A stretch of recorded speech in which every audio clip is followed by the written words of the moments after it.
ஒரு அழகிய கிராமத்தில் ராஜா மற்றும் ரமேஷ் என்ற இரண்டு வாலிபர்கள் வாழ்ந்து கொண்டிருந்தார்கள். ராஜாவுடைய சிறப்பம்சம் என்ன அப்படின்னு சொல்லி பார்த்தீங்கன்னா, யாராச்சும் ஒருத்தரை பார்த்தா அவங்க கிட்ட இருக்கிற நல்ல குணநலன்களை பின்பற்றுவார். ரமேஷ் அப்படின்னு சொல்லி இருக்கார். அவர் எப்படி அப்படின்னு சொல்லி பார்த்தீங்கன்னா, ஒருத்தரை பார்த்தா என்ன தோணுதோ அதை அப்படியே என்ன பண்ணுவார்னா பின்பற்றுவார். ஒரு நாள் அவங்களுடைய கிராமத்துக்கு ஒரு சிறந்த ஒரு மனிதர் வரார். அவருடைய செயல்கள் எல்லாம் ரெண்டு பேருமே கவனிக்கிறாங்க, ராஜா மற்றும் ரமேஷ். காலையில் அவர் அதிகாலமே எந்திரிக்கிறாரு, உடற்பயிற்சி செய்கிறாரு, ஓடுறாரு, பைபிள் எல்லாம் வாசிக்கிறார். இதை பார்த்த ராஜா, ஓ இது நல்ல ஒரு காரியம் அவர் செய்கிறாரு, ஸோ நம்ம இதை பின்பற்றலாம் அப்படின்னு சொல்லி அவர் பின்பற்றுறார்.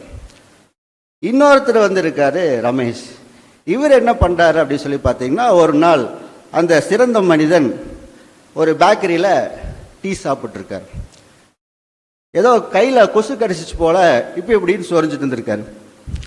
இதை பார்த்த ரமேஷ், ஓ இதை நம்மளே என்ன பண்ணுவோம் பின்பற்றுவோம் சொல்லிட்டு எங்கெங்கெல்லாம் எப்பப்பெல்லாம் போவார் அப்போல்லாம் கையை சொரிஞ்சிட்டு இப்படின்ட்டே இருப்பாரோம். இப்போ அவருக்கு பொண்ணு பார்க்கறக்கு சஸ்பென்ஸாக பொண்ணு வீட்டுக்காரங்க பார்த்துருக்காங்க. ஆனால் யூஸ்வலாக விசாரிப்பாங்க இல்லைங்களா, இவங்க டைரெக்டாக போய் அவர் எப்படி இருப்பாருன்னு சொல்லி பார்க்கலான்னு பார்த்தா அவர் இப்படி சொரிஞ்சிட்டே இருந்தாராம். இதை பார்த்தா பொண்ணு வீட்டுக்காரங்க, ஓ இவருக்கு ஏதோ தோளில் ஏதோ பிரச்சனை இருக்குது போல், பெட்டர் நம்ம என்ன பண்ணிடலாம், தப்பிச்சு போகிறது நல்லது அப்படின்னு சொல்லி தப்பிச்சுட்டு போகிறாங்க.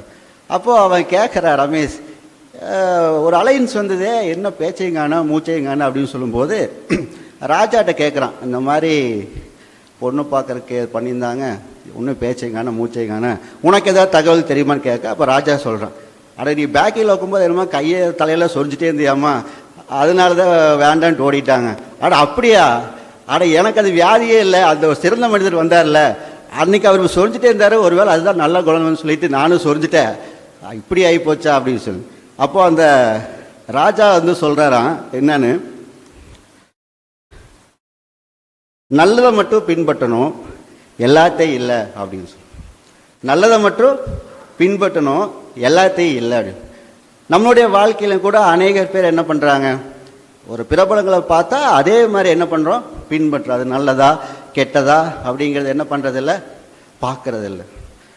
இப்போது கிட்டத்தட்ட மே 1 நம்மளுடைய திருச்சபையில் விபிஎஸ் நடந்துட்டுருக்கு, எல்லாத்துக்குமே தெரியும். அநேக பேர் பார்த்துட்டெல்லாம் போனீங்க.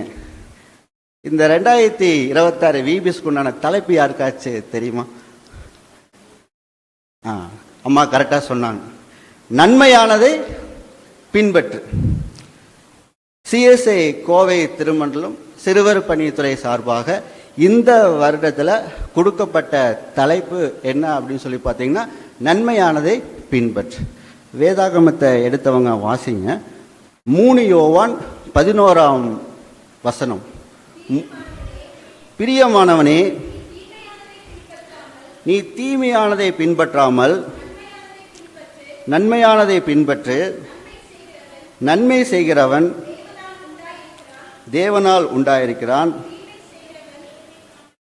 தீமை செய்கிறவன் தேவனை காணவில்லை. அப்போ இந்த வசனத்திலிருந்து தான் அந்த தலைப்பை என்ன பண்ணியிருக்காங்க, எடுத்திருக்காங்க. இப்போ இந்த தலைப்பை மையமாக வச்சு ஒரு 8 நாள் வகுப்பு குழந்தைகளுக்கு எடுக்கிறதுக்கு ஒரு தலைப்பு மாதிரி 8 தலைப்புகள் கொடுத்தாங்க.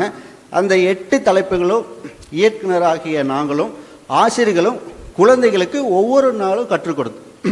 பிள்ளைகளும் அது சந்தோஷமாக ஏற்றுக்கொண்டு நாங்களும் இதே மாதிரி பின்பற்றுவோம், எங்களுடைய வாழ்க்கையில் இதை நாங்கள் என்ன பண்ணுவோம் செயல்படுத்துவோம் அப்படின்னு சொல்லி ஒரு தீர்மானம் எடுத்திருக்காங்க.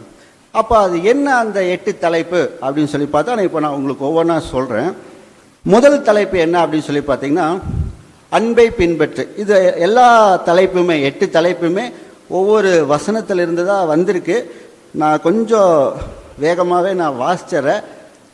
டைம் இருந்ததுன்னா மேலே வந்தீங்கன்னா இந்த தலைப்பு இந்த வசனம் இதிலிருந்து தான் எடுத்துன்னு சொல்லி நீங்கள் என்ன பண்ணிக்கலாம் பார்த்துக்கலாம். ஸோ முதல் தலைப்பு என்ன அப்படின்னு சொல்லி பார்த்தீங்கன்னா அன்பை பின்பற்று.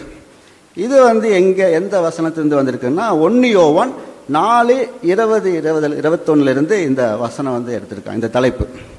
ரெண்டாவது தலைப்பு பார்த்தீங்கன்னா விசுவாசத்தை பின்பற்று. ரோமர் 5:2 வசனம். மூன்றாவது பார்த்தீங்கன்னா கீழ்ப்படிதலை பின்பற்று. இது கொலோசையர் 3:20. நான்காவது பாதுகாப்பை பின்பற்று. ஏசாயா 41:10 வசனம். ஐந்தாவது பார்த்தீங்கன்னா மகிழ்ச்சியை பின்பற்று. பிலிப்பியர் 4:4. உதவுவதை பின்பற்று. நீதிமொழிகள் 3:27. தேவ உறவை பின்பற்று. யோவான் 15:5. நீதியை பின்பற்று. மத்தேயு 6:33.